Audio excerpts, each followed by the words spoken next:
Hello, space cadets. Welcome to episode number 11 of RollPlay Nebula Jazz, starring everybody in Dodger's chair. There she is. Hi, everybody. How's it going, cast?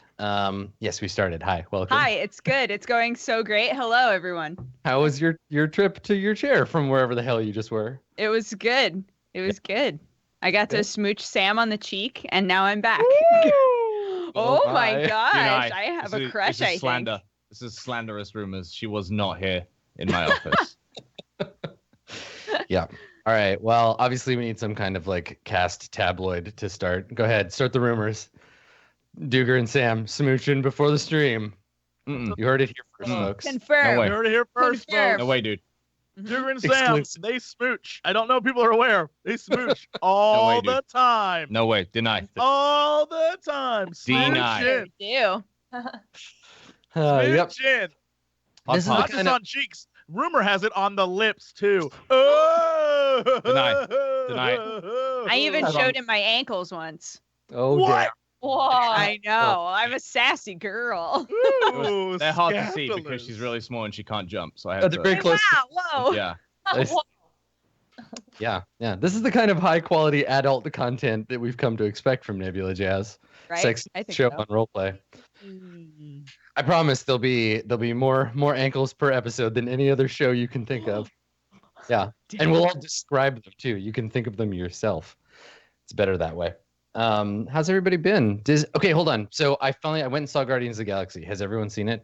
Yes. Have you seen Yes. it? We've all seen it. Can we talk about it for a minute? I think it's Sure. Spoiler free. around. Yeah. We can do that. We can no spoiler it. What did everybody think? How do we feel about this I film? think the three of us, Sam, Dodger, and I, had the exact same opinion. That it was kind of like someone said take everything about the first one and crank it to 11. And sometimes it's fun, and sometimes you're like, fuck. It's very Yeah. hit and miss. Mhm. Like they tried to move a lot more into the comedy spectrum with the movie, and sometimes it was like side-splittingly funny, and sometimes they had a joke, and then instead of doing the 1-2 like bring that joke back from early in the movie and everyone laughs, they would bring it back 7 times, Yeah. like David Yeah. Hasselhoff, and you'd want to just end your life. I got that feeling It was too. a great film. There were a few moments where it was like a good hit where it was like, yeah, okay, cool, good joke. Like Mary Poppins. Great way to joke. re- Mary Mary Poppins, Poppins. great joke. Nailed it. Way to remember what was funny in the first one. But then I feel like, and I don't know, I mentioned this before Court of Swords. I think I feel like they just really like hit the Groot note too hard. I feel like they wore it out a little. The second that the intro went on for a really, really long time, I was like, all right. it did. Yeah. You know, I mean, Groot is the merchandise machine, right? So like they're Yes. pandering to that a little True. bit. I feel like Drax was so good in this. Like they overdid him a little bit, but like Yeah. the guy what's the dude that plays him? Dave Bautista. Dave Bautista. I'm surprised at how like funny and good he is. He was the best part of awesome. the movie to me. Yeah. I thought that he was the best part of the second movie. Yeah, The storyline Bautista with him fucking and killed it. Mantis. The storyline with him and Mantis was really funny. Genuinely funny. Yeah. And I'm really glad that it's funny because I think that the film both did this thing, and I won't go into too much detail, but they did this thing and didn't do the thing with like shoehorning romance into the movie. Mhm. Like I wish they had just not, but I'm glad they didn't do it where they didn't do it. That was nice. And you know the one thing that the ending of the movie ruined for me, and no spoils, but it was one of those like you don't know what you've got till it's gone and someone's right next to you kind of deals. That was ruined for me because early in the movie they literally had a moment they were like, will they, won't they? When that happens, like people hate that when they finally get together, and it's like, I think don't do it. Don't do the thing you said you wouldn't do. I think some movies think that they can get away with doing a thing if they make a joke about the thing first. If they're like, "Boy, don't you hate it when movies do that thing?" and then they do it, and they're like, we said we were making fun of it, right? Like it's okay for us to do it now." Yeah. Chat, don't misunderstand us. The movie is amazing, but there Oh, were just yeah. a There few were jokes nitpicks. that Yeah, didn't we had a land. lot of Super fun watching it. We just all came out going, I think I preferred the first one. The Yeah. first one Still just felt funny, more Guardians of still the Galaxy fun. to me, and the second one felt like a comedy movie. I mean, I think that was. here's what I'll say. Even though the stakes were higher in this one because it was a galactic-wide problem, like what was happening, I still was invested in the story of the first one, even though it was about one single planet. Yeah. Like, I was more worried about the people on whatever Nova Prime or whatever that, I was more worried about the Nova Corps people than I was about everyone else in the galaxy in this one. I was like, well, his dad's kind of an ass, but you know what? I like this. I felt like it was more about character development though. Like this one was. Then the last one, like I was left with so many questions of like, who are these people though? And then this one, like they like answered all of them, and so that's why I liked it a lot. Yeah. Yeah. Well, it's one of those things where, they say this about like bands, right? You have your whole life to write your first album, and then you've only got 6 months to write the second one, where it's like, okay, like we get introduced to all this new stuff in the first one, and then in the second one, it's like, I don't know, we got to come up with a thing. And yeah, I think that it felt like they didn't really try to do too much new stuff with it. But what I do really like, and I think this is like Guardians of the Galaxy, like across the board, but I like how much it's influenced the people that make the other movies in the Marvel universe. Like Thor Ragnarok looks super fucking weird, and they're taking all these crazy risks, it looks like. And that's completely because Guardians of the Galaxy is doing as well. It looks great. Yeah, I can't. Also, wait. The new Thor movie looks great and ridiculous. Yeah, in the best way. Also, shout out to I'm gonna spoil the end credits scroll here. The what's his face? Jeff Goldblum is just like in the corner scrolling up, not even in the movie, but just like in the credits, like, "Hi everybody, I'm in a future movie." And it's like, what are they doing? What is Marvel doing? They're like, what's fuck even it, happening? just throw them in. That's for funsies. Yeah. Well, and that's the great strength of having the money and the foresight to make so many of these things cast in the same universe, and that the universe is so broad that they're able to just throw any kind of movie they want into it. They can do like tense political thriller with Captain America, and they can do Guardians of the Galaxy, and each movie that comes out kind of justifies future movies taking risks in different directions. I think that the Thor 2 and it looks like Ragnarok is going to be the same way. I love that they're like, I don't know, we're just going to do weird space fantasy with Norse gods because, I don't know, fuck it, we can. And there's enough movies that they're all kind of cushioned by the Marvel like money pillow that they'll be okay, even if one of them is kind of like a throwaway. Yeah, it's fascinating. It's really cool. I really did get like our like Nebula vibe in Guardians, so you could really pinpoint like where all of our characters would fit in. Mm-hmm. So that was really entertaining to watch from that aspect as well, especially the beginning, the opening. I know it focused a lot on a certain character, but like all the other characters in the background were just hilarious. You are way better at not spoiling shit than I am. I would have been like, you know how in the beginning, what is? But like when a certain character did a certain thing and other things happened, and I'm like, man, I know what you're talking about, but like at the same time, you're not spoiling anything. I suck at that. I will never be good at that. Yeah. And it's, I mean, we talked about it, I think, a little bit the last show, the idea that like that Nebula Jazz draws on a lot of the same kind of stuff that Guardians of the Galaxy is drawing on to create their story, right? Not necessarily specifically like the comics, but this whole tradition of kind of goofy space fantasy. Can I bring up a point that drove me crazy? And I want to know if this goes to anyone in the Marvel fandom, access points. How did warp travel work in this movie or in this franchise? How does it work? Because literally they just open a Terran and they go whoop, and then somewhere else. And I'm like, yo, how's that even fucking work though? Like, I don't understand. Well, and you say that like works.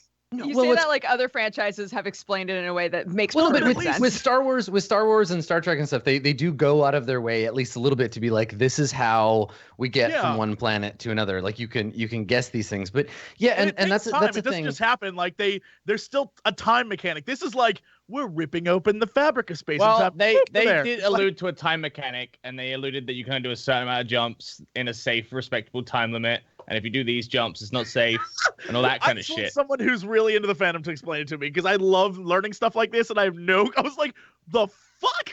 How does this even work? I think I like that in this kind of I guess this is part of what, like, the more you reveal about the universe, the more those gaps get filled in, and I think you lose some of the charm. Like there were things in Guardians of the Galaxy 1 where you're like, wait, why is this possible? How did that happen? But you can kind of wave it away as being like, whatever, they're just doing goofy sci-fi. Like, yeah, it looks cool. Yeah, but the more they justify this stuff, it kind of drains some of the charm out. Like, it gives context to a thing that doesn't really need context. Like, I liked the way they do faster than light travel in Guardians and then not explain it, because I'm just like, I don't know, because it's the goofiest thing they could think of to make it go from one place to the other. Yeah, it was a sight gag, and that was more important than explaining the like background. I kind of like that for this kind of sci-fi. Like, I wouldn't tolerate that shit in like Star Trek. Like that, I'd be like, or like The Expanse. I'd be like, no. Imagine that scene. Yeah. Imagine that scene, but with Picard, Riker, like Diana Troy, Data. Imagine that. Mm-hmm. That's all I want is Star Trek characters. Yeah, but no, I think I'm wondering, because obviously they're going to be making another one. They'll keep making Guardians of the Galaxy movies until, I don't know, whenever, till the end of time. But Groot as an adult again. Yeah, but I'm curious to see if this is going to be like, like Captain America, where they kind of like continue in quality and they vary a bit in the way that they do them, or if it's going to be like Iron Man, where it's like, okay, cool, we're just gonna stop making Iron Man movies on his own because it's not working. Like, let's just put it to bed. I feel like the second one you get a pass, and then the third one is the real like teller, right? Yeah, but I liked all the Iron Man movies, man. I'm just saying. Really though, like Iron Man 3 is probably the bottom of the Marvel Cinematic Universe Iron Man 3 wasn't barrel.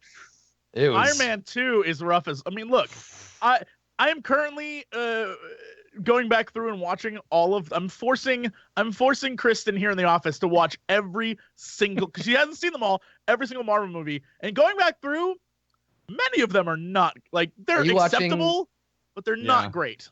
Are you watching in chronological story order, or are you watching in release order? We're still only on the first 3 movies, so we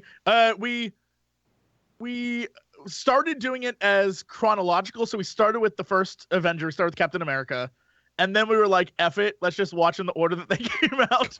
Right. So with that said, though, I mean, some of them are good. Here's what I've learned. The first half of most Marvel movies are phenomenal. Like that, either that origin story or the setting up of the event. And then the way it all wraps up in the end is like, well, we can't necessarily kill the bad guy because we might want to bring that person back. But also we don't want to raise the stakes too high because we don't want to threaten the world yet because we have to wait for Avengers. So there's like a lot. So it never quite gets to where it needs to be. But the first half of Iron Man, the first half of Captain America, the first half of Thor, like they're all super cool. And you're just like, all right, I can get behind this. And I'm okay with the rest of the movie because I so love this character they've created. Like that's what I've learned rewatching these. Yeah, they're really good at world building, and sometimes they fall short at like narrative hooks. But overall, because they have a spider web of movies that they're trying to fucking mix and match up, and then it's like, well, can't have a conclusion because that's going to come in 2019 in the 4th movie of this superhero. But that's going to be so good though. I think it's really interesting that Marvel, like DC is not learning this lesson, but Marvel is learning the lesson that these characters have been around in the popular culture long enough that they don't really have to keep retelling the origin stories. Like how Spider-Man, they actively intentionally avoided even discussing it like in character. Yeah. Where Tony Stark was like, no, I don't care. Shut up. Don't tell me. Fuck, we have a movie to do. Like, let's move on. Whereas every single time Batman is in a film, we have to be reminded of the exact details of how Batman became Batman. And like, what's my mother's name? It's like, I'm getting real sick of that shit. I don't know her name. If I have to see a fucking bunch of pearls like clatter off of the pavement one more fucking time, I swear to God. The best part is the way they keep changing it every time. Like first, like it's hands, then it's a gun. Then like they keep trying to come up with creative ways to have pearls break. How do we make our unique spin on his mother hitting the pavement? Oh, I don't know. Martha. That's my mother's name. I would love a Batman movie where they don't even fucking touch on it. He's just Batman. Where did you hear that name? Right? When the DC, like, fuck. When the DC Comics did their most recent reboot, they did their kind of like ultimate, like what Marvel did with the Ultimate Marvel stuff. The Superman one did his whole origin story in just 1 page. It was just like 5 panels. It was like dying world, last son, family in Kansas, Superman, and then they just moved on. They were just like, that's it. Even people who do not know Superman know Superman's origin story. Like that's just a fact. You can go to anyone and be like, yo, what happened to Superman? Oh, he's from a dead planet, came to Earth, now he's Superman. Yeah, okay, you got it. You figured it out. Yeah.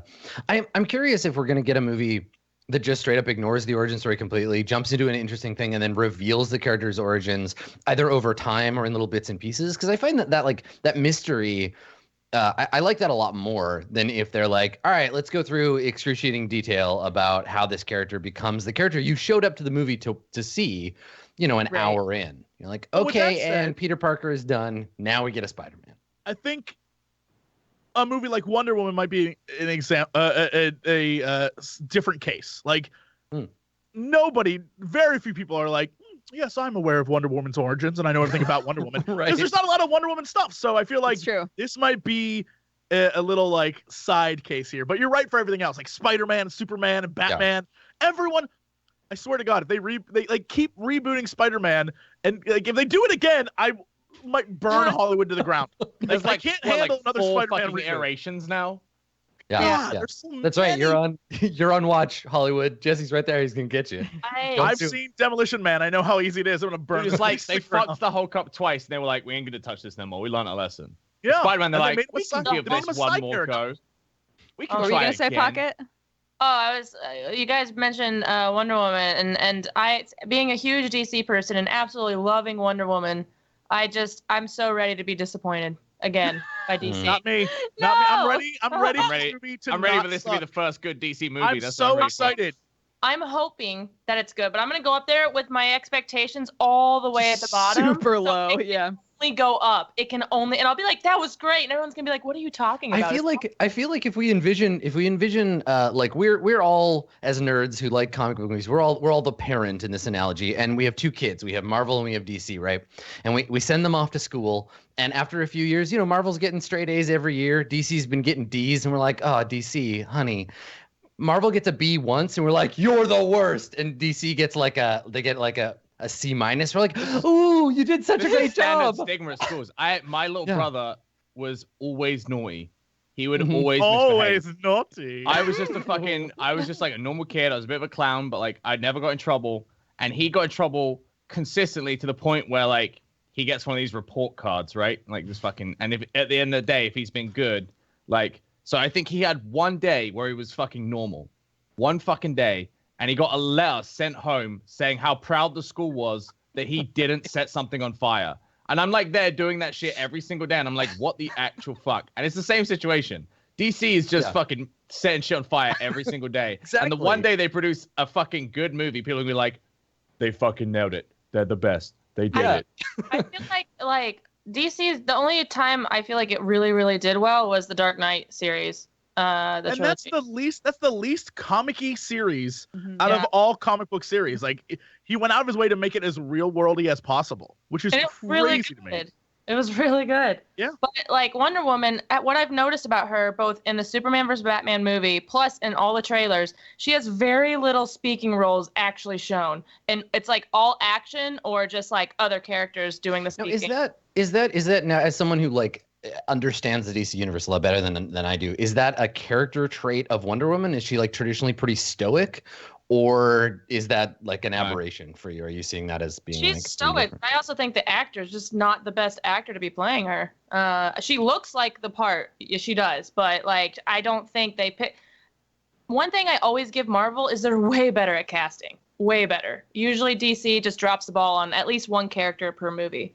I don't know, man. I feel like they do great casting, and then they just fuck up the fucking lines they're giving them to say. Batfleck was awful. I personally, Superman was great, but Henry Cavill's he's the super. If I think of Superman, he is the guy I think about. He's like perfect. Said, Superman. When I'm alone at night, that's all I think about. I'm thinking about Superman. It's Henry Cavill. Right. Yeah. Shizzle. I gotta say, writhing on top of me. I think you're right about casting, because sometimes I'm gonna move right away from the Henry Cavill sex scene that's happening in Jesse's head. Well, super ankles. Well, Ben Affleck looks on in the Batman costume. Single tear.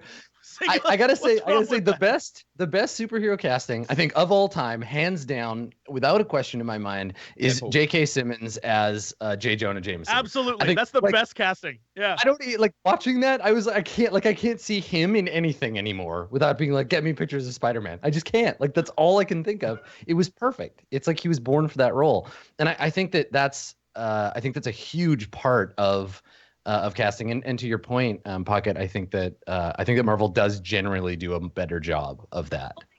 Lex Luthor was, I'm sorry, but I don't see the guy that they cast as him. I'm like, no way, not the Lex Luthor I know. And just never cast Lex Luthor right to me. No. Honestly, They never get him right. The animated series is the only one that got him right. Here's the real thing. You're absolutely right, Pokket. I think there's a reverse thing going on here where Marvel's movies, they nail it. Other Marvel properties, kind of shit. DC movies, kind of shit.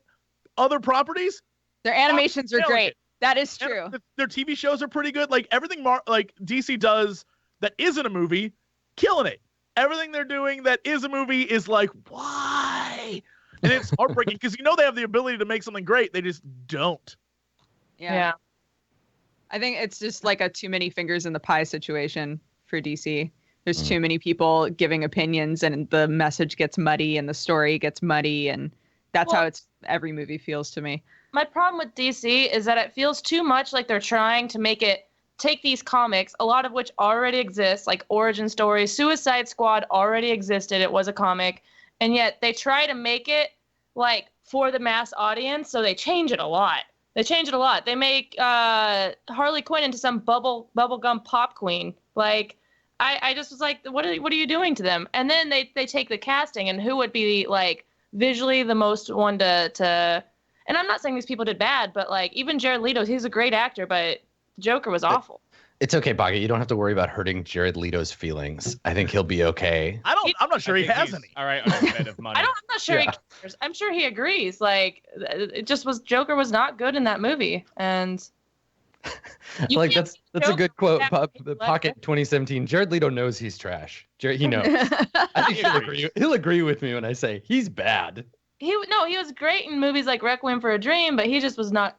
Joker itself just sucked in that movie. All the characters were mediocre at best in that movie. But yeah, I'm very passionate about DC, and I'm very disappointed. It's like the parent that constantly breaks your heart. Yeah, Margot Robbie was a really good. You love the bad kid more than the good kid because you just want to see him do good. Yeah. And they just keep letting you down. Well, then you have things like their animations that are phenomenal. Go. You know what? Don't watch the don't watch the Deadpool. Watch the Deadpool. Don't watch the Suicide Squad movie. Watch the Suicide Squad animated movie. It's way better. It's so much better. Yeah, it's how it's supposed to be. And Margot Robbie, she looks like I think even she was mediocre at choice. So, but I think a lot of it was writing. Like a lot of the writing was just like. Well, I hope we can tolerate her as Harley because apparently we're getting more of it. So. Yeah. I thought she was a great Harley. I think even she said that she didn't really like the way Harley was like written. What Harley was done. She looks the character. She can play Harley, but I feel like the character they created for her is not who Harley Quinn is. It's who people who don't know what Harley Quinn is think Harley. Like it's that idea. Like it's who Hot Topic thinks Harley Quinn is. Right. It's the Hot Topic Harley Quinn, not the real like messed up, incredibly deranged person that she is. I think the Harley Quinn stuff that I found the most interesting is the sort of post Joker, like when it's her and Poison Ivy and they're like doing their thing. Like that stuff feels a lot more interesting. Yeah. Their relationship, especially if you don't like Joker. Like if Joker is boring and shitty, it drags her way down. It makes her less interesting because you're like, why does she like this boring, shitty character so much? Which is why you should watch the animated cartoon movie because it's so good.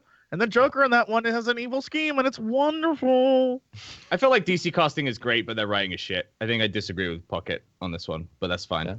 I think Ben Affleck is a fucking incredible actor and would make an incredible Batman if someone else wrote Batman. I just think their casting is fucking great. The best scenes in the movie were the Batman scene. Like the best scenes in all these movies were the Batman scenes. Yeah. Like I agree with that. I will agree with that. Like I do think that. Well, I thought the first Superman was good. It wasn't perfect, but it was good. But then I just didn't. I love the first half of the just hate. So Man of Steel. I love the first half of that when it was like his backstory. Like I don't care if they retell him growing up because that's something we rarely see. We always see him like crashing and shit. But I like watching him as a young boy and dealing with his powers. So like Smallville then. I was just gonna say, like, that's another thing that No, that's something that I want to rewatch so badly because my no. mom and I. Don't Yes, do it. Oh, my no. mom and I loved Smallville when I Don't was do younger. it. I need to go back and try to rewatch Smallville. Well, and I need that's to. a whole thing, and we're gonna run out of superhero talk time, but that's a whole thing that I think has turned me off of DC in a big way. Is that like Smallville, Arrow, The Flash, Supergirl, like every time I've tried to watch any of that stuff, I'm like, ugh, like it feels so low quality and so like The budget it feels just like isn't there. yeah, it just for feels the- like for watching the CW, and I'm like, Yeah. oh god, They're it's all like the such worst. fun shows, though. Like I think Gosh. Arrow is a fun show. I think Flash is a fun show. Yeah, but this is a product of Marvel spoiling us. Yeah, I think you're right. Because- it's the good kid, right? If the This is- good kid has ruined us for the bad kid. Right. This is the flip. This is the flip side. The good It's like kid you brings fucking- home. yeah. The good kid brings home the Mona Lisa, and the bad kid gives you a macaroni drawing of yourself, and you're like, like great. cool. Good job. We'll put it on the fridge. Shout out to I the guess. Immortalist for getting it right. The Adventures of Lois and Clark, way better than Smallville.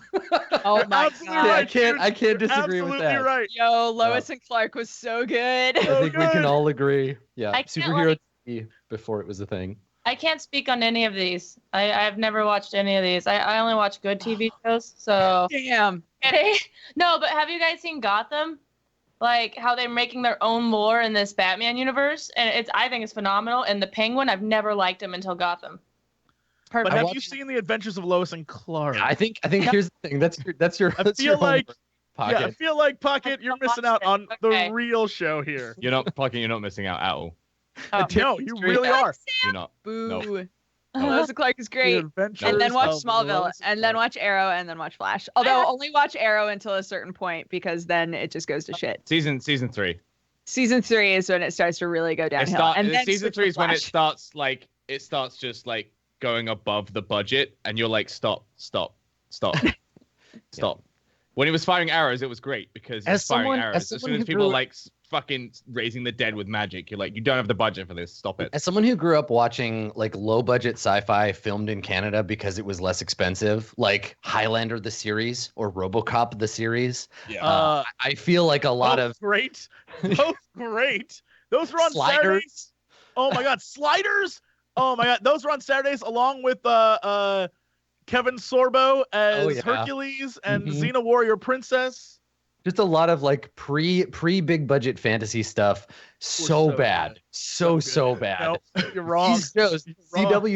CW shows remind me of those. Yes, Stargate SG-1, all of that like Stargate mid '90s. Oh, Mid-nineties. Whoa! Are But you talking it- shit on Stargate SG-1 right no, now? Stargate SG-1 was amazing. Bad. I'm just the they show, couldn't afford to be as good as they wanted to be. the You had show you're Hercules, thinking of Xena Warrior is Princess. Andromeda, starring Kevin Sorbo. That's the show where he's in the spaceship and they were like Yeah. trapped on the outside of a black Yeah. hole. That show was so good. They were all No. terrible, but It so was much fun to watch. fucking Awful. Really fun. Was it really was such an awful show. So bad, but it's Funny fun thing to is, watch. there are episodes of Nebula Jazz that feel like Guardians of the Galaxy, and then there are episodes that I'm like, yep, this is the low budget, filmed in Canada, like shown on Sci-Fi, like you can see the cardboard backgrounds episodes of the show. I don't know what you mean. Every episode of this show is a gift. It's not that they're bad, it's just that like there's a certain kind of low quality matte painting background kind of feel to them that I think has its own charm. But yeah, it's definitely a thing, and those CW shows remind me of that. But yeah, let's stop talking about other people's media and make some of our own, shall we? You have some rewards to reap for your glorious victory over the cameras of your planet. So yeah, we had the big emotional crescendo last time, and the reveal of Tiny Quimba, new hope of the planet Slin. Oh fuck! I forgot about Quimba. Our group. Quimba's with us. I took him with us. Yeah. No, you haven't left Slin yet, because as we talked about at the end of the last episode, there's a reason that you came here in the first place, right? I keep forgetting that we did have a purpose. Yeah, you didn't just show up. We're here for a reason. Yeah. There's stuff going on. So this is the part where the producers of the show are like, all right, let's get it back on track. Come on, just Enough with the beach episodes. Let's get back to the real thing. So I think we probably begin like right in media res. We fade out from the opening credit sequence. The music goes out. The produced by It Me JP credit fades, and we see the inside of an obviously like ancient kind of mausoleum or tomb, some kind of catacomb, big arc sort of ceilings. You're in a hallway. It's old and dusty and probably very deep underground. And we see the group of you, and I think that maybe like Quinn, you're holding some kind of like the sci-fi equivalent of a torch, right? Like a glowing orb, like over your head, as the group of you pass through this hallway somewhere deep below the Capitol. These are the long kind of forgotten archives of the Empire of Slyn. I think left predominantly kind of to the handling of the now extinct like sorcerer caste of lizard men, and so these are ancient archives that have not been opened or accessed in a long time. Certainly, Quinn, you've never been down here. So what did you tell? I guess is everybody with Quinn? Did you all go into the archives together? And Quinn, what did you tell them about it in advance? What do they know about this place that you've told them? So what they've all been told is that this is the one place that I believe we can finally get some answers on not only this scepter and its history, but also perhaps some of our other questions that we have. Maybe we can even one day get an answer about this cigarette I've had in my pants for 25 years.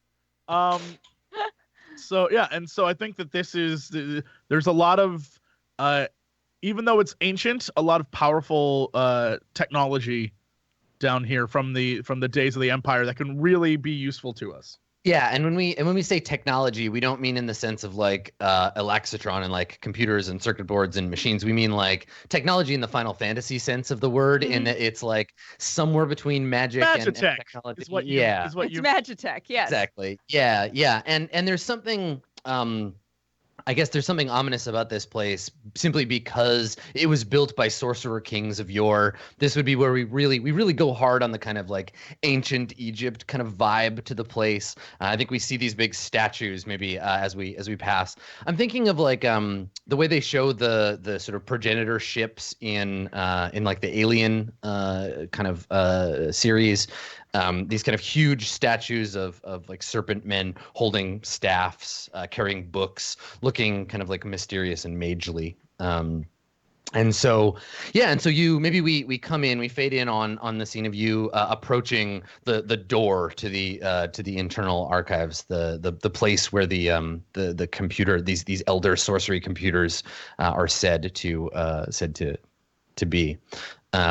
So yeah, you see before you a massive stone door, dust kind of like coming down from the ceiling. The light of your orb creating a cool blue glow around you, and you approach this doorway marked with eldritch symbols. Oh. Quinn. So, is there anything that I notice offhand that I would be aware of here? Because I haven't been here. I don't think anyone's been here in a while. Is there anything that I would notice that is, I don't know, dangerous looking that I don't want to just walk in? Yeah, I mean, there's all kinds of for you. It's hard to separate the reality from the lore, right? In the same way that the legend of the Blixnort Libelacta was, hard to tell whether it's a true prophecy or whether it was just stories of boogeymen. In the same way, these ancient cabals of elder sorcerers who sort of carried the star maps and lore and sorcery of the people of Slyn. You were told tales of them, but you'd never met a sorcerer. It was sort of forbidden in your time, both because supposedly it's an artifact of a more dangerous past, but also because the people of your empire had moved beyond that. They had embraced technology. They were moving away from their atavistic serpent roots. So it's less like you're afraid that a big block of stone is going to come and smush your head, and more like this is a forbidden place, right? There's a cultural imperative not to be here. So Quinn, holding his torch above his head, peers into the darkness and looks around and almost is enveloped by the darkness inside this room, and then pops his head back out and is like, after you, Eugene. All right, sure. You've all seen that I'm a brave individual now, huh? I get it. I go in. Okay. All right. So you proceed into this inner chamber, and this is where the shot goes from being like fairly tight on the group of you in your little pool of light to being a very far away establishing shot to show just how big this chamber is. There's a little circle of blue light, and you're all in kind of ant-like miniature as you enter a massive, like stadium-sized stone chamber. There's initially darkness all around you, darkness and dust. On the floor, we see the patterns looking like lizard scales interlocking, creating a channel forward. But as you enter the room, it begins to illuminate with a light of its own. And we see at the top of these columns that are spread out throughout this huge circular chamber, a faint greenish light begins to glow and fill this sort of stadium space with light. Ahead of you, there is a great stone staircase flanked by ancient statuary, leading up to a sort of pedestal that is bathed in a column of green light coming down from above. Quinn looks around and attempts to figure out what it is that they need to turn on, to activate, to do whatever in order to start this process, because I don't think I know. Yeah, sure. After Eugene sort of like tries to go in all bravely, then he does that thing where, he's like, oh, what's this over here? Like really close to the door so that everybody else can go past him. Yeah, exactly. I did my brave thing for the day, okay? Just gonna be over here looking at this very interesting thing in the corner near the door in case I need to run. Mm-hmm, mm-hmm. Rex and Aurora, when we see you, because we get that kind of like here's the cast like shot of each of you entering into this big chamber in close up. Rex, what is your effect? What do you look like when you come into the room? He just kind of strolls into the middle of the room, like hands on his hips. He's just like looking around.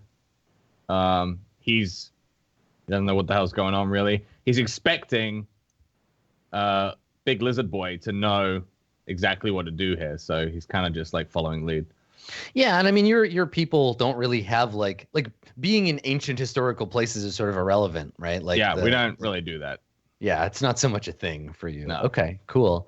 So just looking tough and cool like usual. You just kind of like look around like, okay, great, it's a fancy cave. And then we see Aurora and Sparky coming in. Aurora, what's your jam? What do you look like? I think you see like Sparky just strolling in front of Aurora, doing his happy dance like he always does, and he automatically starts scanning everything because that's what he does. That's what Sparky does. But then you see Aurora like looking down at her little Pip-Boy, and she's scrolling, and she looks like really into it, and then she'll start laughing, and then she'll scroll again, and then she'll start laughing, and she's basically reading cat memes. And she's behind her. Yeah. So she doesn't even. She's like completely oblivious to like what's going on around her right now. Nice. Okay. Cool. So yeah, Quinn, you approach the stairs, and yes, supposedly, this is a forbidden sanctum, right? You technically, according to the sort of taboos of your people, shouldn't be here. This is a place reserved only for that long abandoned sorcerer caste that held all the secret knowledge. So there is a kind of a sense of foreboding, and also like you're very much out of your element. The council used to receive guidance from the sorcerers that dwelt in this place, but you've never been down here, so you don't really know. You're out of place, and all your friends are looking to you for answers. But all you see before you is a long staircase leading up to a platform, a big platform full of light. Well, Quinn looks around and then looks at this platform. He's like, I guess that has to be it. And sort of walks towards it very hesitantly, still kind of scanning because I don't know. Rex is trying to be supportive. He's like, "You got this, big guy." Okay. All right. Yeah. You die. I mean. Yeah, we got your back. I'm right behind you, buddy. Friends. All right, so you Sorry. I'd say Aurora's not even paying attention. So as everyone's talking, she just keeps following. She keeps following Quinn. Like she thinks that they're still moving. So she's like still looking through stuff, just following Quinn. Rex grabs Aurora's arm and stops her from going up the stairs. I'm like, and I look at Rex. I'm like, oh, did you just see this one yet? Cause you wanted to see this one, right? Rex leans over and kind of like says, "Delicious." I will say this about the Earth being destroyed in the late 80s is that Nebula Jazz is set in a universe in which friends never existed. And so I think we can all be thankful for that. I think we can. Yeah. Roger was so offended. Well, it's one of those things, it would just get recreated on some alien planet anyway. It's just now they're all slimes. True. It's very popular in slime world. So you reach the top of this staircase. Your friends are with you, but somewhere behind you, urging you on, but also kind of keeping their distance. And Quinn, you ascend to the top of the staircase, and we see with you, there's this column of light that descends from the darkness above, and there are motes of dust sort of floating in it. There is a kind of unnerving solemnity to the space. Even the sounds of your friends seem muted from here as they kind of goof around on the stairs. And then directly in front of you, there is a pedestal or podium of some kind, and it's just like a flat stone surface canted slightly towards you, covered in this ancient dust. Quinn goes up to it and does that Indiana Jones. Yeah, perfect. And tries to examine what it could be. So you blow on the dust in it, though it's hard because you don't have lips. So like you can't you can't. Yeah, it's more of a huff. Yeah, it's fine. The camera doesn't focus on your face when you blow on it, so we don't need to think about it. That'd be weird. That'd be weird. So we just see the dust kind of blow off of the top, and it reveals underneath several strange hieroglyphics. The whole surface is covered in these like hieroglyphs, and as you blow the dust from them, the little gout of dust that flies off of the podium floats into the column of light and is suspended there, and they kind of like this cloud of dust sort of swirls in like a helix pattern in front of you, and you can see all of these sigils, and some of them look vaguely ideographic, like they're supposed to represent stuff. Others, it's just like squiggles and dots, but you can't make any sense of what it says or whatever. Mm-hmm. Yeah. Quinn sort of looks around for anything that might remotely be readable or understandable before he just jumps headfirst into this. Is there anything? I don't know, Quinn, you were not raised to be a linguist. You're not part of the like scholar caste. You were raised for loyalty. Not. You were raised for loyalty and for tactics and strategy and to kill the enemies of the council and to protect them. So, there is probably a moment where you think, man, it'd be great if we had a lore cast with us that might be able to translate this. Are you even like literate in the language of your people? Like, not this ancient stuff, probably not. But no. I turn around and look back at Aurora, who's still wandering behind me, and I'm like, "Do you think Sparky could figure this out?" And I'm like, "Oh, it's not that complicated to figure out. Just read it. It's not. I don't. Wait. What are you talking about? You're talking about like picture, right? Look at it."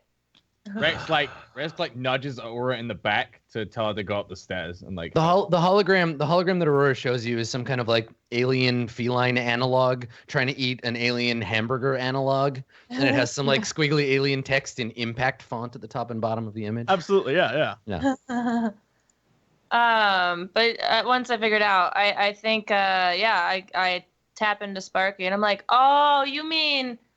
Oh, you're not okay. Sorry, I'll put this away. That maybe, and then I like look down at Sparky, and Sparky barks, and I'm like, no, that, no, not that. stop. Don't see. Yeah, and so Sparky's like trying to climb up on you, and you're like, no, pay attention, dog. Okay, so you wanna try to use Sparky to translate the panel in front of Quinn? Yeah, Okay. I mean, he's part of the hive mind still, so I'm going to use Sparky to tap into that, and hopefully it's part of our database of knowledge that Quinn destroyed. Yeah. Your Who would have people thought it this. would be needed? Your people have this giant crystalline library that now lies in tiny pieces. And yeah, we cut back, and there's just like some robots trying to put together like a crystal, and it's just surrounded by broken glass. But yeah, okay. So you can like hold Sparky up and have him scan the thing. Yeah, and I think that his visor glows and sends a line over the panel to read it. And then Sparky projects an overlay where we see in hologram kind of floating above the still somewhat dusty surface of the panel. We see at first the symbols, then they all start to kind of glitch out and reorient themselves into like English labels that we can all read. Obviously, they're not in English, but you know what I mean. They're for the audience's sake. We see Common. Yeah, exactly. They're in Space. common. Space common. And galactic basic, and we see like various controls, and one of them over the symbol says on, basically. Quinn places his hand on the symbol and presses. Yeah, I think just touching it, there's a sudden like shake. There's a rattle. The music takes a slightly ominous tone. Dust falls from the ceiling. We hear stone grinding somewhere in the distance. Eugene runs out the door. Yeah. Okay. Eugene just leaves. So I think Eugene, you turn like because you're all kind of on the stairs. You turn and you can see the stone like doorway. You hear like a grinding as the doorway kind of like irises closed. No. Shutting you in the room. We can hear the faint like grinding and shaking. Is anybody else doing anything, or are you all kind of like waiting for whatever to happen? I'm waiting. Rex is just standing like legs apart, arms folded at the bottom of the stairs, just like looking up. He's not doing anything. Yeah. No. As a giant rock falls like right next to you, and you're just He's like, got "I that. don't He's got even that care." Vegeta. He's got that Vegeta pose. Nice. Okay. All right. See, there's more shaking. The panel, the translation on the panel flickers, and we see the circular space in front of you start to lift up. So the outside edge tips and splits until we have a stone, essentially like the outline of a stone globe, and it's moving slowly as it rises up, sort of floating from the platform, and it starts to spin. And as it does, lights illuminate around the inside of it, creating a globe of light. And pretty soon, the rings that make up this globe are spinning so fast that it's an unbroken sphere of greenish light, and it's just floating, humming in front of you. And it makes a sound you hear of like a voice say something in a kind of grating sibilant language, but none of you understand it.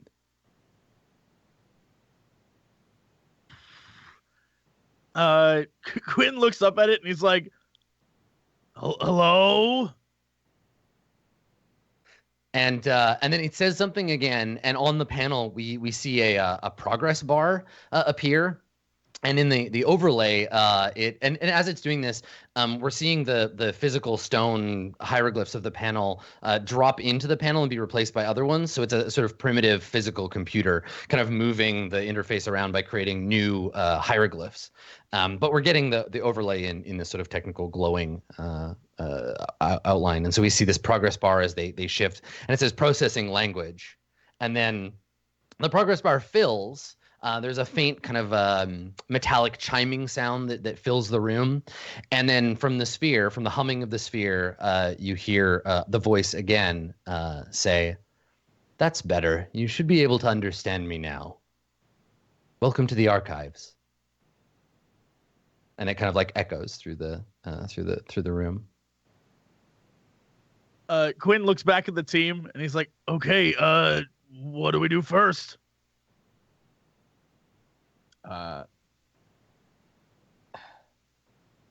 Rex kind of like looks up and like almost leans past Quinn, and as if he's talking to the green orb, he just yells, "Is the Blick snort?" So there's a pause, and the orb, the orb responds. I think maybe like there's a light that kind of emits from the orb and like sort of scans you, Rex. And how old is Rex? About 350. Okay, and in terms of your lifespan, like you are where in your life in the lifespan of a shark? He's in his 30s. Right. Okay. So the voice it scans you, and then it says species designation sharkanoid, adult, male, and then it pauses and it says strange. You shouldn't have authorization to be here, and then it runs a scan on the rest of you. And it says, yeah, I've been like slowly making my way toward where like Rex and Aurora and them are, just like. Ugh. Yeah, and so it scans over Eugene, and it's like slime devil, gender unknown, and then scans Quinn, and says guardian cast, male, Blixnort Libelacta. And then it scans Pokket, it scans your character, Aurora, and says species unknown. Interesting. And then says I put my hands on my hips and I go, excuse me, I'm a robot. Thank you. Okay. And it says negative, organic life form. No, that's wrong. That's clearly wrong. I went to my home planet. I'm definitely a robot. This isn't important right now. And the computer is like, interesting. Filed away. So rude. This I don't like this guy already. He's rude. Everybody, look at him. He's whatever. And then the voice says, "I'm sorry if I offended you, unknown life form. I didn't mean to. I've been inactive for some time. How can I help you?"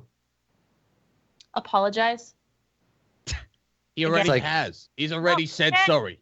Can you just let it go? Listen, this is Quinn's moment. You're ruining Quinn's moment. I'm really triggered right now. Okay. So the computer says, "I'm familiar with billions of forms of apology. Without knowing what culture you're from, I can't choose the appropriate one." I'll take that as an apology. Thank you very much. You know what? I'm less offended now. Okay. Quinn, show it the thing in your pants. Just let it talk. Just let it talk about whatever. Just show it. See what it says. As Jane's yelling this, I walk over to Quinn and I reach in his pants and grab the scepter and I'm like, oh yeah, see this thing? Yeah, what's Go on. Rex raises an eyebrow. I'm familiar with billions of forms of genitals. That's one I've never seen before. Yeah, without seeing yours, I can't. Yeah, this computer just really wants to see your lizard dick, I guess. So. I'm showing him the scepter, I think. Yeah, I was saying, it's okay. Yeah, Quinn, that's right. Quinn is a cloaca. That's not how it works. It's fine. Don't tell me what my species is. How dare you? How dare you? Talk about my genitals. Oh boy. All right. So Aurora, you just like take out the scepter and like wave it at the sphere. Yeah. I'm like, scan this. Tell us about this. All right. So scanning. Oh, interesting. That's the Agaran scepter of ascension. None of you are Agaran. You probably shouldn't have that. But why? I'm sorry, I don't understand the question. Why what?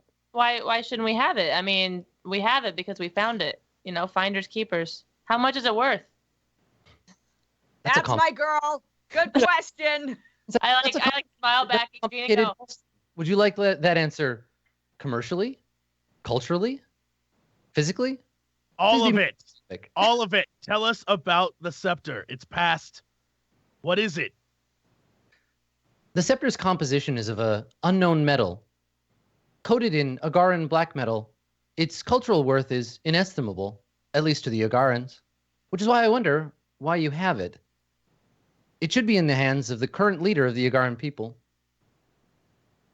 What does it do if they get a hold of this though? Why does it need to be in their hands? It represents leadership of the Agaran people. Whoever has it is the current warlord. And I quickly hold it. I'm like, guys, I'm the warlord. Oh my god. What happens if Face the palms. person holding it is killed? Oh well. The Agaran ritual of ascension requires murder. If the person holding it is killed, the person who killed them de facto becomes the new warlord. And if they aren't Agaran? It's never happened before. Well, it's happened now. I slime my way up the stairs because I'm sick of shouting. Say, okay. So we were told that this thing also is like a key to a thing. Do you know anything about that? It would require further analysis, but the scepter of ascension is claimed to have certain mystical properties. Like? Speculation is not exactly my area of expertise. We don't need you to be an expert. What do you know? I don't know anything for certain. Fucking robots. Technically, I'm not a robot. Like Quinn just just turns around and starts to almost walk down the stairs. He's like, we just need answers. It's just the silent humming, the barely silent humming of the machine. Rex kind of chimes in. He's like, "Hey, how you doing, Rex? Hello, Rex. Say, what's the race that the prince is? That he ate? Mingasi. Say, someone consumed hypothetically, a Mingasi prince. You know anything about that? Any side effects? Is there anything I need to be worried about? Hypothetically. I look at Rex with a really weird look on my face. My face always looks weird, but this is definitely a. Why are you asking that, dude? Huh? I suppose it would depend on the dosage. Hypothetically, how much of this Imperium Royal did you, a person? Hypothetically, consume the entire body. The entire being. Deep-seated molecular change over time. The Mingasi are complicated. Consuming one would certainly facilitate some kind of mutation. Have you been experiencing mutations? I said it was fucking hypothetical, all right? I didn't do it. Yeah, I Rex, was have you been asking. experiencing mutations? No, Right. fuck off. Rex goes back down the stairs. That was it. That was his contribution. Okay. So I pull the scepter off the well, no, Aurora still has it. Aurora's so just holding onto it. yeah. So I'm like, okay, instead of the scepter, can you scan this? Is there anything on this? Is there a reason I've kept this for so long? And I put the cigarette on the platform. I'm like, is there any poison or anything strange on it that might help us? Can you scan this, please? Yeah, and I think that you take it out in your little lizard claw and you put it into this little repulsor kind of field. A little ball of light appears and you float it in there, and the machine, the librarian says, "One moment, scanning," and we can see it kind of floating, and then I think the computer says, "Huh, that's interesting." And before it has a chance to explain why it's interesting, I think we fade to break. So let's take our first break here, and then we can finally get to the bottom of the mystery of the mysterious cigarette when we I get kept it back. for a reason, y'all. I kept it for a reason. Yeah, we've been trucking it around for 11 episodes. Let's find out what this is. Let's find out what this is about. But let's take a break first. We'll be right back with more Roleplay Nebula Jazz. Stick around.